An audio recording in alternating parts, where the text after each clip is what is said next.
Greetings, my dear viewer. You're on the channel The Price of Cheating. The channel is for those who appreciate traditional family values and condemn adultery. So be sure to subscribe to the channel. Let's get started. The day took a dark and unexpected turn when a patrol car pulled up to my garage. From my place under the hoist, I observed the two officers step out, their unusually upbeat demeanor contrasting sharply with the serious air of law enforcement. As they approached, their faces shifted to a more somber expression, foreshadowing the gravity of their visit. After confirming my identity, they delivered troubling news. Something had happened to my wife at our home, and she was now in the hospital. They withheld any details, but their manner made it clear the situation was severe. When I instinctively moved to leave, they stopped me, saying they needed some information first. "Where have you been for the last 3 hours?" one of them asked. I explained that I had been working at the garage all day, save for a brief trip around 11 a.m. to grab coffee for myself and my team. One officer went to speak with Mike and Pete, my co-workers, while the other scribbled down the name of the coffee shop I had visited. Then they asked to examine my truck. I led them to it, watching as one officer conducted a thorough inspection. He even checked the engine, noting it was cold. Satisfied, he told me I was free to head to the hospital. I wasted no time, my chest tight with worry as I drove to the hospital. There, a staff member briefed me on my wife Eleanor's condition. Her injuries were serious, requiring a blood transfusion and an emergency surgery. They told me she wasn't expected to regain consciousness until the next morning. Yet, amidst the dire news, the doctor's subtle, inexplicable half-smile left me unsettled. As I left the hospital to clear my head, I ran into the same officers who had been at the garage. Over coffee in the cafeteria, they delved into questions about my relationship with Eleanor. I explained we had been married for 8 years, tying the knot later in life.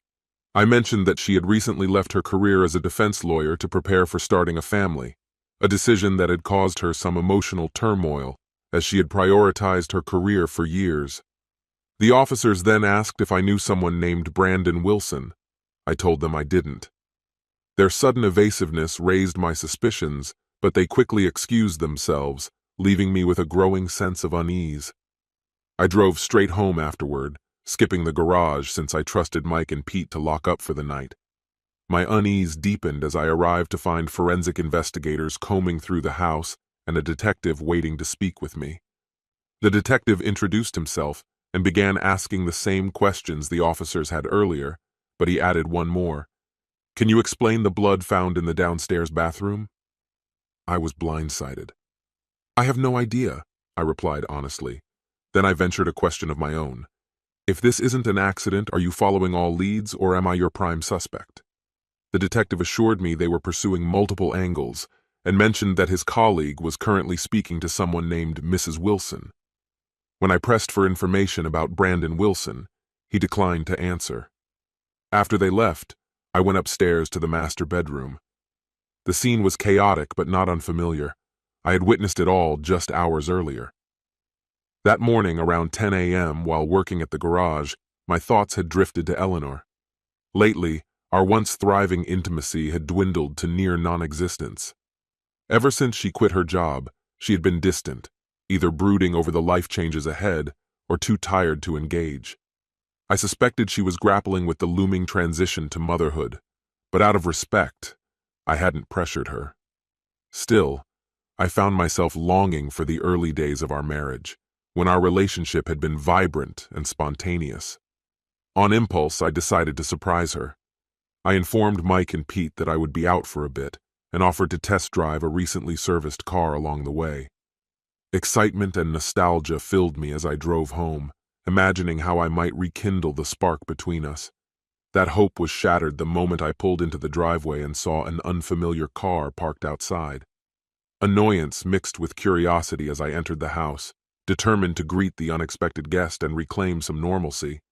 But the moment I stepped inside, I was met with unmistakable sounds from upstairs. Raw, unrestrained passion.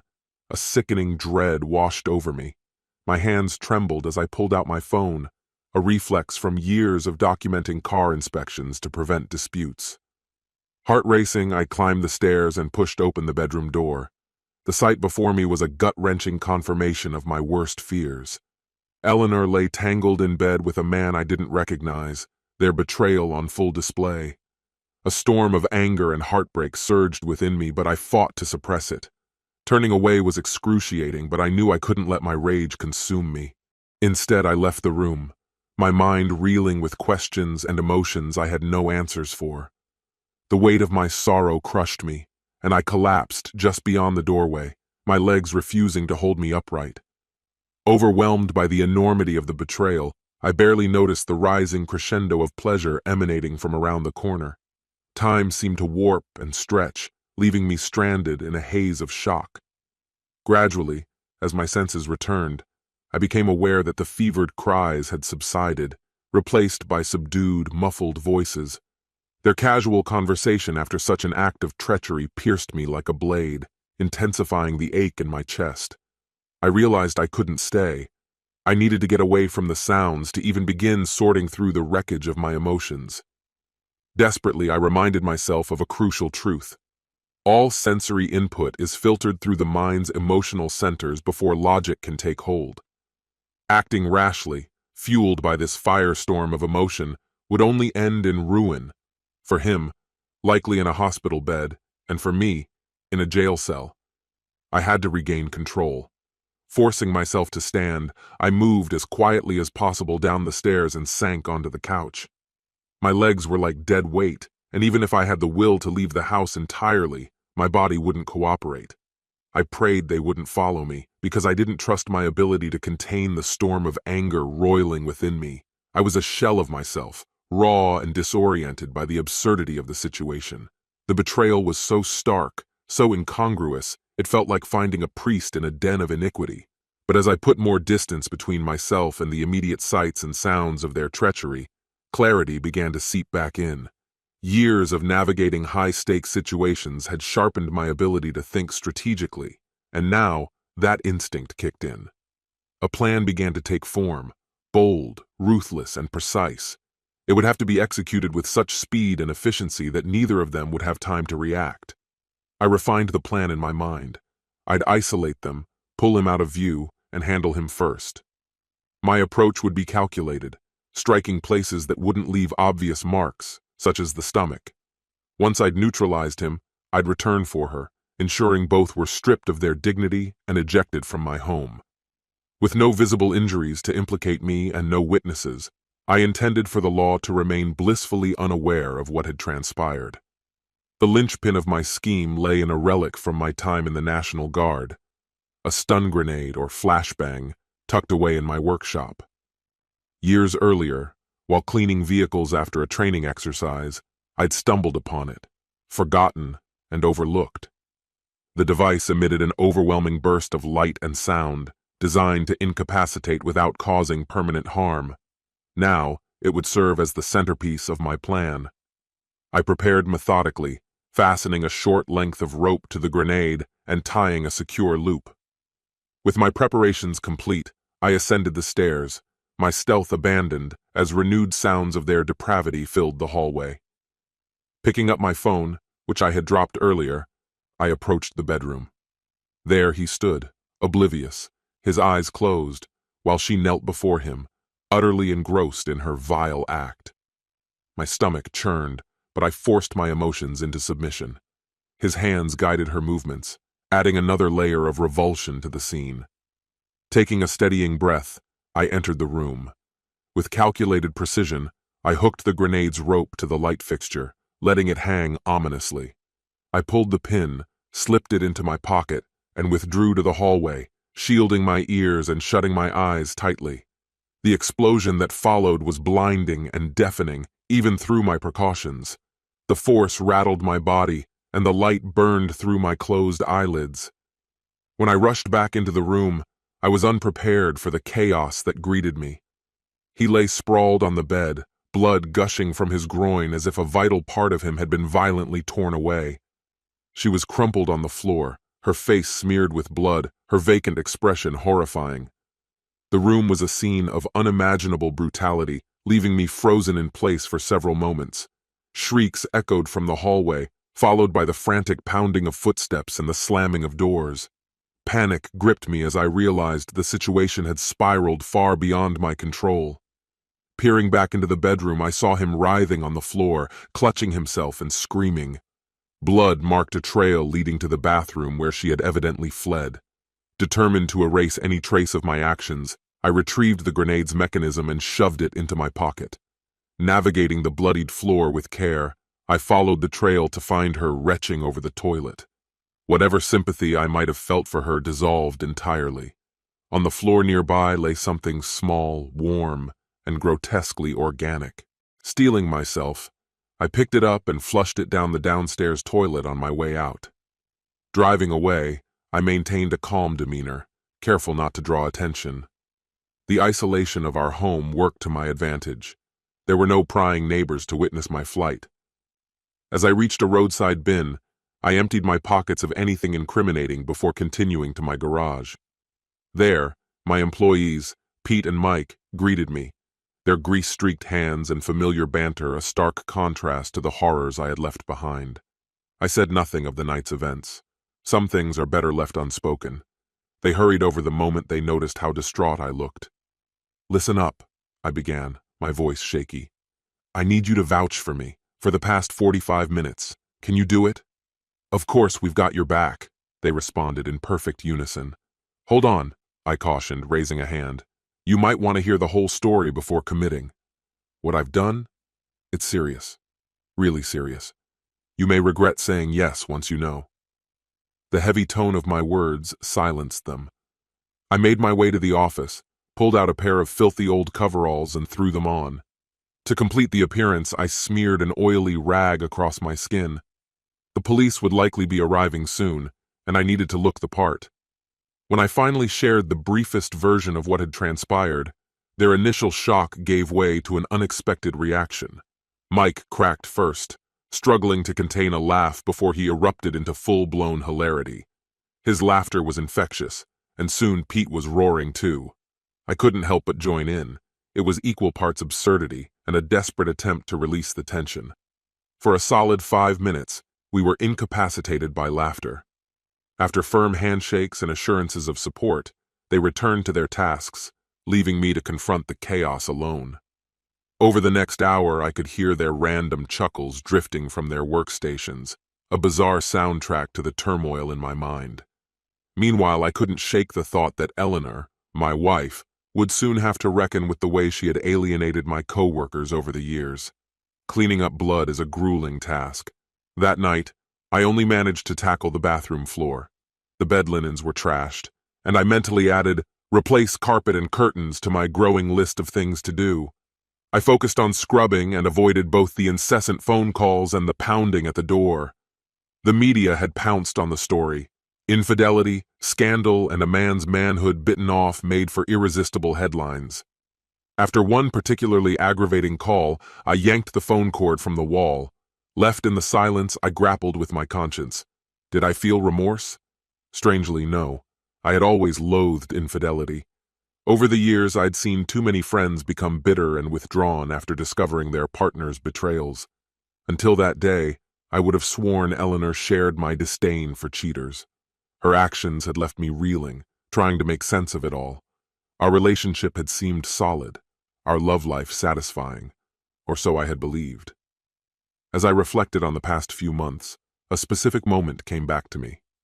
About 2 months prior, Eleanor had announced she was leaving her job to enjoy some freedom before becoming a mother. Her words had struck me as odd at the time, but I hadn't thought much of it. That memory was interrupted by the ringing of my private cell phone. The caller ID displayed Eleanor's parents' number. Though they lived hours away, we'd always had a good relationship. I hesitated before picking up. Her mother wasted no time getting to the point. "Freddie, what's going on? Why are reporters camping outside our house?" I hesitated, then asked, "Did you see the local news tonight? The top story? You mean the one about a woman biting off her lover's manhood? What a circus!" Her bluntness made it even harder to respond. "Yeah," I admitted. "That's the one. The woman, it was Eleanor." The line went silent, then erupted with a horrified scream before disconnecting. I sighed and set the phone down. That's when I noticed a memory full alert on the screen. It jogged my memory. I had left my phone recording earlier during the confrontation. Without answers, I knew I couldn't move on. I needed to understand Eleanor's motives. I played the video, starting with the footage of me approaching the bedroom door. I couldn't bring myself to watch the part where I peeked inside, so I skipped to the section where I had placed the phone on the floor. The visuals cut off, leaving only muffled voices. Determined, I amplified the sound on my computer. Their conversation became clear. "Eleanor, that was amazing," a man said. "The past week has been incredible. Do we really have to end this now? My offer still stands. I'll leave Sarah and marry you."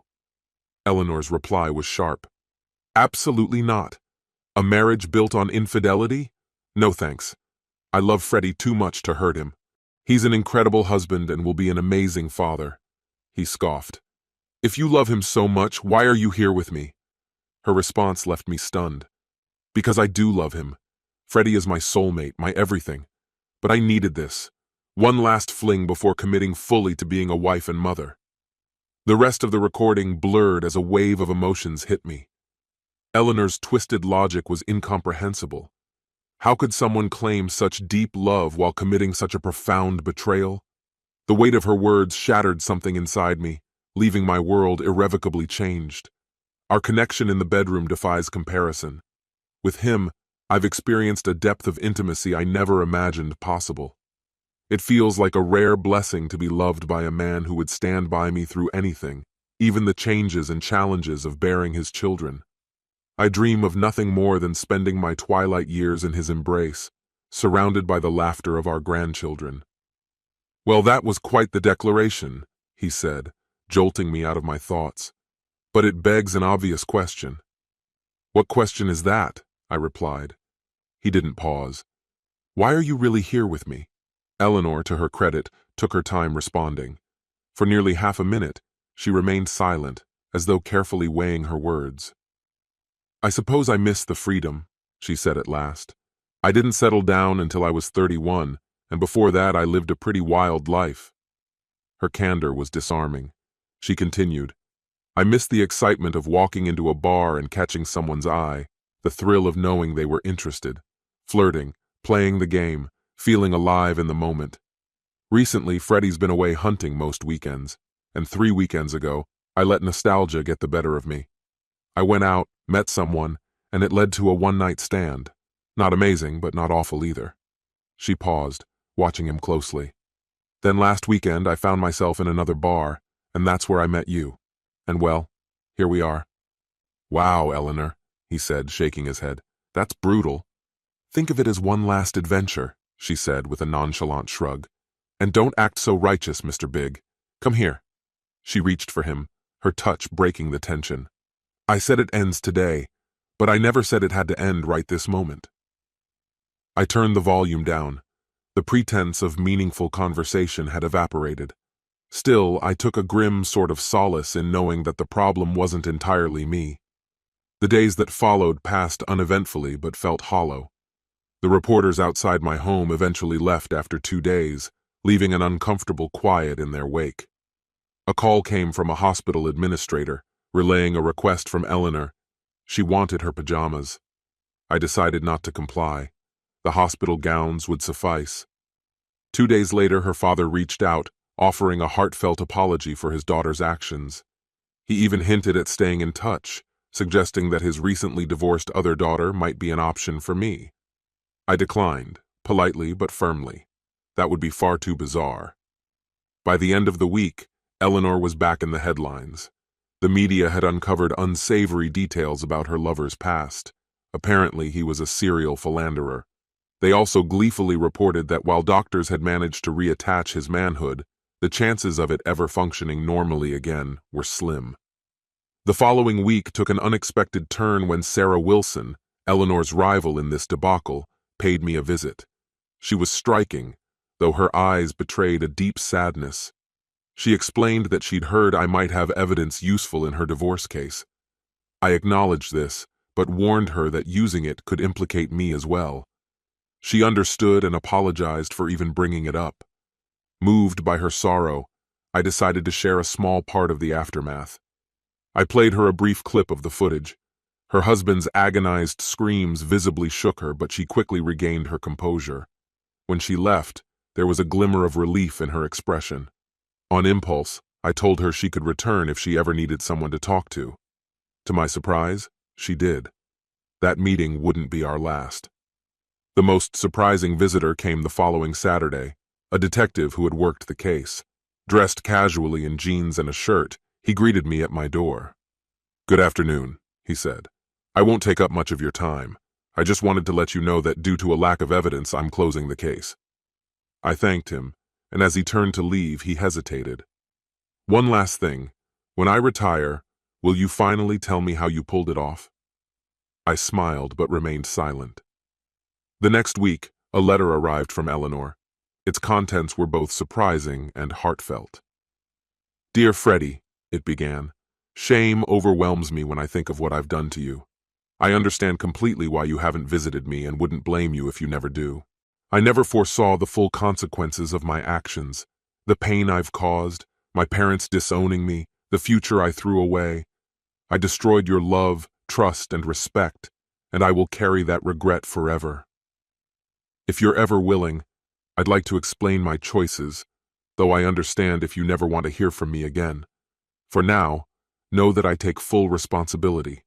It was entirely my fault. I'll be here for some time. The doctors say my speech may never return fully.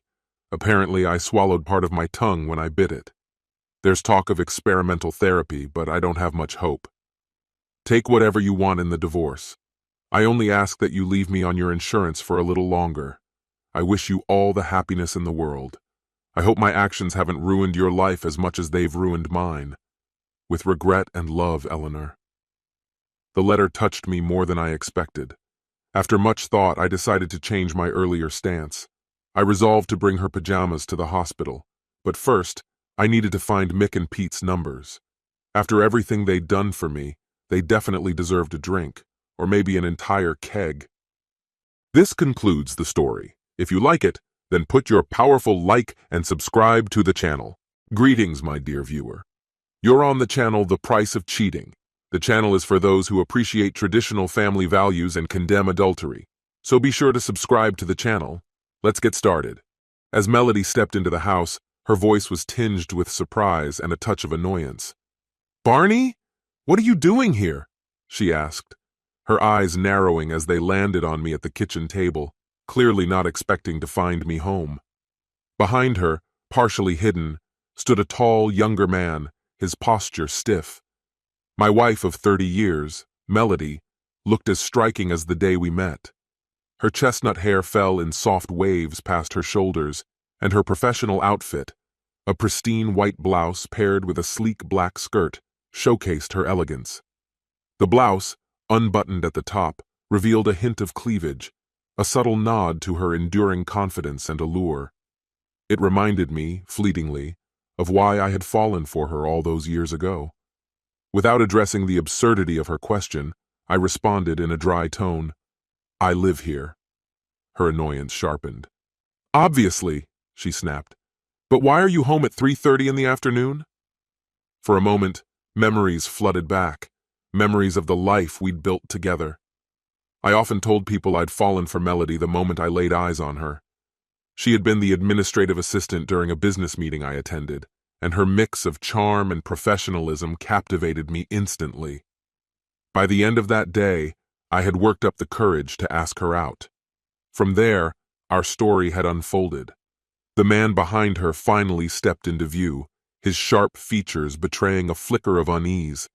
It was clear this situation wasn't going the way either of them had expected. "I might ask you the same question," I said coolly. "Why are you home an hour and a half early?" The tension in the room thickened, unspoken accusations filling the air. For nearly 3 decades, I had loved Melody without reservation. I had built a thriving insurance business and supported her climb from administrative assistant to head of HR. But in recent weeks, everything had changed. Her betrayal had been like a wrecking ball, shattering my trust in her. Still, I was determined to confront her with composure. The young man, sensing the growing hostility, stepped forward and extended his hand. "Mr. Caldwell," he said, his voice attempting confidence. "I'm Jacob Kaufman, a new attorney at Kellerman & Sons. I've been collaborating with Melody on some projects." I ignored his outstretched hand and kept my gaze locked on Melody. A low growl escaped my throat as I said, "I know exactly who and what you are." Melody flinched, a subtle crack in her polished demeanor. "Why does he call you Melody in our home?" I demanded. "You've always hated when people use your first name so casually. What's changed?" Her face flickered with alarm and embarrassment. Melody prided herself on being in control, always the one to anticipate and plan every detail. But whatever scenario she and this so-called attorney had prepared for, I wasn't following their script. Taking a measured breath, I broke the tension. "Why don't I fix us some drinks? We can talk in the living room." Melody requested her usual glass of wine, her voice quieter than normal. Kaufman hesitated before muttering something about bourbon or craft beer. I nodded and left the room to prepare the drinks, listening to their hurried whispers as soon as I turned away. When I returned, I handed Melody her preferred Merlot and placed a dirty glass of beer in front of Kaufman. Sitting down with my own bourbon, I raised my glass in a silent toast. Kaufman took a tentative sip, then grimaced. "This beer tastes strange," he remarked hesitantly. "It's Pabst Blue Ribbon," I said, amusement coloring my tone. His expression darkened, and Melody, noticing my smirk, snapped, "Isn't that the beer you always say is the worst thing you've ever tasted?" I chuckled, which only fueled her irritation. "You're such a jerk, Barney," she spat. "We came here to have a calm discussion, and all you've done is mock us." I met her gaze calmly. "You're right. Let's talk. I'm sure I'll learn some valuable lessons about being a loving, respectful husband." My sarcasm cut deep, and Melody seemed to shrink under its weight. Kaufman, emboldened by her silence, tried to interject. "Barney, it's Mr. Caldwell to you," I interrupted coldly. "Or perhaps Honorable Sir. Take your pick." His face flushed as I turned back to Melody. "So what is it you wanted to say?" Her frustration boiled over. "Your behavior is disgusting. Stop this right now." Feigning contemplation, I replied, "Do you really think my behavior is worse than yours has been these past 6 weeks?" The color drained from her face, and Kaufman looked like he had forgotten how to breathe. Their plan was unraveling before them. Locking eyes with her, I delivered the final blow. "What disgusts me more? The fact that you've let this man touch you, or the way you've treated me like a fool?" A heavy silence fell over the room. Melody's composure shattered as the truth hung between us, undeniable and inescapable. In that moment, I knew their carefully crafted expectations had been utterly destroyed. Her eyes narrowed, and her voice dropped to a whisper as she asked, "How could you possibly know?" "I have more allies in your workplace than you realize," I said evenly. 2 weeks ago, an anonymous letter arrived from one of your colleagues. It outlined your affair in detail and included 3 attachments: photos of you and him at a picnic in Middlewoods Park. The images showed you holding hands and kissing. Her face fell as she murmured, "I'm sorry you found out this way." She paused, seemingly grasping for words, but I cut her off. "Do you want a divorce?" I asked bluntly. "No," she replied, leaning forward on the edge of the couch, her elbows propped on her knees. Her tone grew desperate. "I love you. I don't want a divorce. What Jacob and I have is just a fleeting distraction." She spoke quickly, almost frantically. "He's new here, struggling to make friends in Connecticut. Once he settles in and meets someone else, this will end. I swear it's not serious." Her explanation left me cold. "That's not enough for me," I said, my voice firm. "When I married you, I believed we were committing to a monogamous, loving partnership. Now I see I was wrong. Divorce feels like the only option that aligns with my values." She began to plead. "Barney, no. Please don't do this. I don't want a divorce.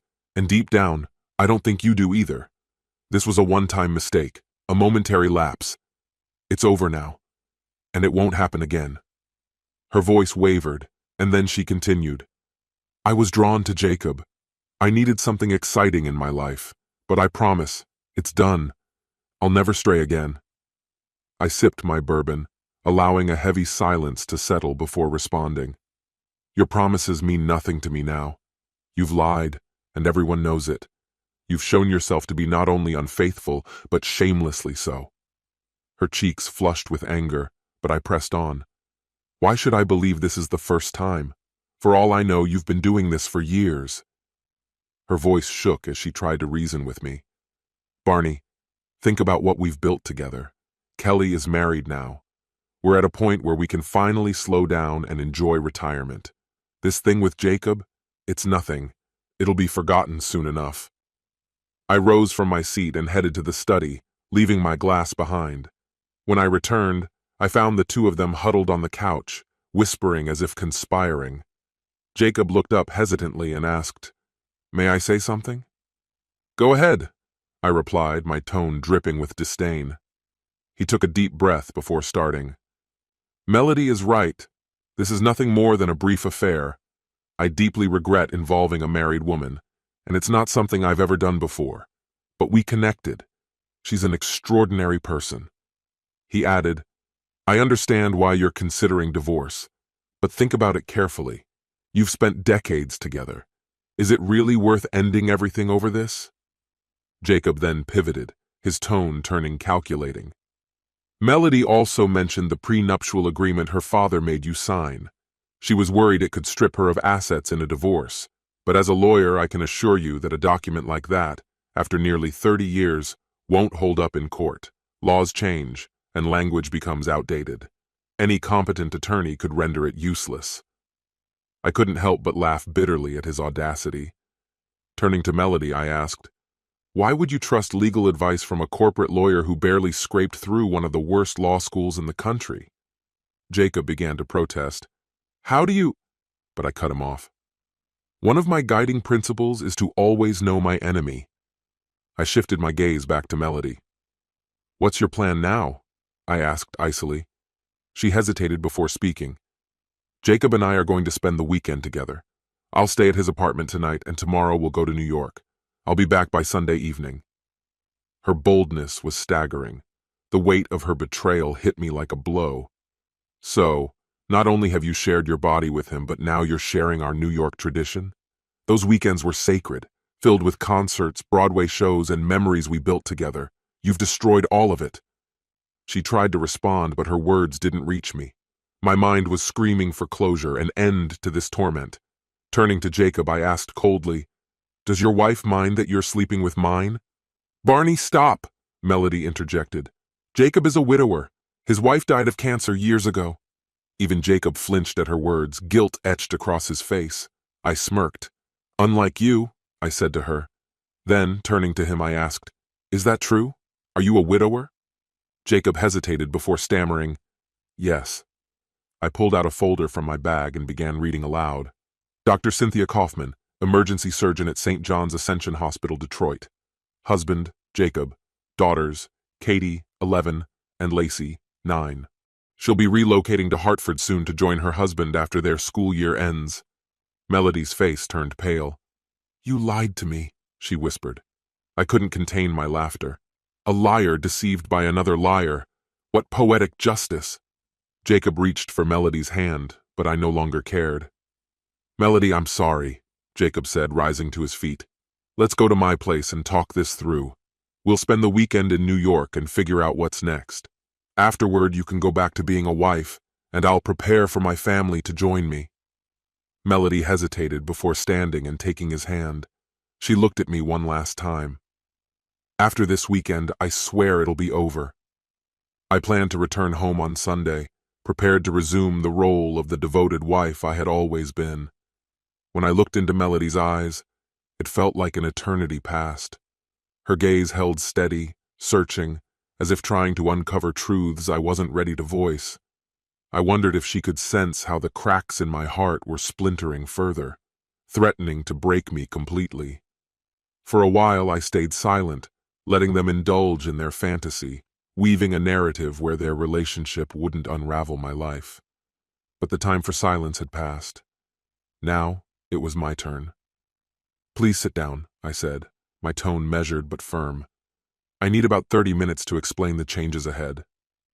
They hesitated, exchanging uncertain glances before turning back to me. Reading their reluctance, I added sharply, "It's the least you can do." Reluctantly, they obeyed. I reached for the TV remote, pressing a few buttons. "I've set up a couple of Zoom calls," I said, my voice calm as the screen flickered to life. Months of pandemic-era virtual meetings had made me an expert at this. When the video connected, I addressed the individuals on the call. "Peter, Lou, can you hear me?" Peter responded quickly. "We're here, Barney." Turning to Melody, I continued. "You already know Peter, our family attorney. Allow me to introduce his colleague, Lou Baird, who is now handling my divorce." Her face froze in shock, the weight of my words sinking in. I gestured toward the screen. "Gentlemen, the floor is yours." Lou's voice rang out with precision. "Mrs. Caldwell, I am representing your husband in these proceedings. Divorce papers were officially filed this morning. I strongly recommend you consult an attorney to review them. You have until Monday to respond. Should we not hear from your legal counsel, the papers will be served directly."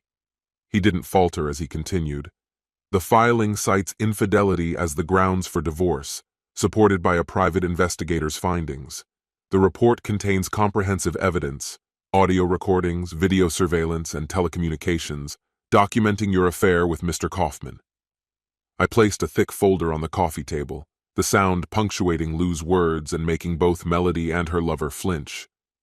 "Here is a copy of the divorce filing and the investigator's report," I said, my tone unyielding. As Jacob's hand moved toward the folder, Melody's focus returned to the screen, her expression pale. Lou resumed his explanation. "Per the terms of the prenuptial agreement, which has been updated and signed multiple times over the past 30 years, all stipulations will be strictly enforced. Its validity is unquestionable. Additionally, the Caldwell Brokerage Board has unanimously decided to relieve you of all corporate responsibilities. You are required to return any company property, including the car, within 1 week. Corporate credit cards are already deactivated, and your phone service will end in 7 days." Melody's expression shifted from pale to ashen as Lou detailed more changes. "Your joint credit cards and club memberships have been canceled. Joint accounts have been frozen. Under the terms of the prenup, Mr. Caldwell retains the house and 80% of all shared assets.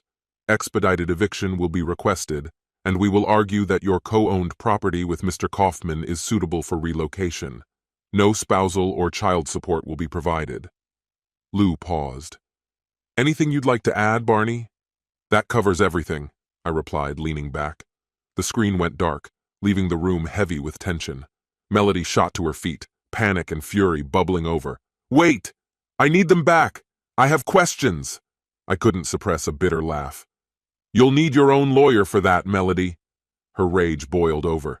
"You're a bastard!" she spat, trembling with fury. "I'll ruin you!" I turned to Jacob, smirking. "Care to explain how she plans to do that, counselor?" His silence spoke volumes. Melody collapsed onto the couch, a mix of anger and despair consuming her. Calmly, I picked up the remote again and initiated another call. "Jake, can you hear me?" The screen flickered to life. "Loud and clear, Barney," came the response. "But I'm in between calls, so make it quick." "Jacob Kaufman," I said, my voice razor sharp. "You're fired. Your personal belongings will be boxed and left in the lobby. If they aren't claimed within 24 hours, they'll be disposed of. No recommendation letters will be issued." I shifted my focus back to Melody. "Your position at Hartford is terminated. However, we are offering a transfer to Albany. Should you decline, your employment will end entirely. You have 1 week to decide." The call ended, leaving Melody visibly shattered, her tears flowing freely. Jacob, seething with anger, stayed silent. Once more, I lifted the remote, initiating a third call. "Dr. Kaufman, are you there?" I asked as the screen connected. Both Melody and Jacob stiffened as a striking blonde appeared on the screen. Her expression was cold and unyielding. "Jacob," she said icily, "it's Cynthia. I've filed for divorce. Expect the papers soon. The children and I will be staying in Michigan." Jacob started to plead, but she cut him off. "This is the 3rd time your recklessness has cost you everything. After seeing the investigator's report, I dug deeper. Mrs. Caldwell, are you familiar with someone named Alice Packer? The screen froze on Cynthia's unwavering glare, the room descending into stunned silence. How about Tori Jones or Candy Phillips? Cynthia taunted, her voice laced with exaggerated mockery. Melody remained silent, her face a mask of restraint, which only made Cynthia laugh louder. Oh, don't bother answering, that was rhetorical. I already know they're your colleagues. Did you catch wind of Jacob's little escapades with both of them? Shocking, right? But then again, it shouldn't be. You were just another notch on his belt. So now tell me where to send your things, Jacob. You're officially out of this house. As the screen faded to black, Jacob erupted in fury. I swear I'll kill you, you miserable bastard, he roared, staggering to his feet. Remaining calm, I reached beneath the armchair cushion and retrieved my .45 Colt, aiming it directly at him. He froze mid-step, his face blanching as though he might pass out. His reaction was everything I'd hoped for. The irony wasn't lost on me. He lies, cheats, and yet somehow I'm the one who needs therapy? Smirking, I continued. Funny thing, after sharing our story with Dr. Waters, she asked me something that stuck. Have you ever heard the saying, love is blind? That hit me like a freight train. I realized I'd loved you so blindly that without that anonymous letter, I'd never have seen your betrayal. My love was so all-encompassing that you appeared flawless to me, perfect. But now, I hope you understand this. No one will ever love you as completely as I did. Melody sat on the couch, her arms wrapped around her knees, sobbing uncontrollably. I added, Dr. Waters thinks I should keep seeing her. Talking to someone you trust can be life-saving after a betrayal like this. I never thought someone I cherish so deeply could humiliate me like this. But here's the thing. I'll endure the shame, the heartache, and I'll survive you. Dr. Waters wasn't thrilled about my plans for today, though. She's not a fan of revenge, but she admitted the first 3 Zoom calls were justified. You earned those. She did try to stop me from going through with this 4th call, though. Said it might set me back in my progress. Maybe she's right. It'll probably hurt me more than it helps, but honestly, I don't care, because while this might sting for me, it's going to devastate you. Melody's body stiffened as I reached for the remote again, her expression clouded with dread. I aimed it at the television and pressed play. All eyes turned to the screen, and the moment a familiar face appeared, Melody let out a strangled groan. No, please, no, she whimpered. I love you, Dad. Kelly's voice rang out. I love you too, sweetheart, I replied, not looking away from Melody. Why? Melody screamed, her voice cracking with anguish. Why would you do this to me? Kelly's tone hardened. Mom, I heard everything. I heard what you and your idiotic boyfriend discussed over the past hour. I know exactly what you've done, and what you're planning. You make me sick, Mom, Kelly continued. Sweetheart, please, Melody pleaded, her voice trembling. You don't understand. It's not that simple. Not that simple, Kelly shot back.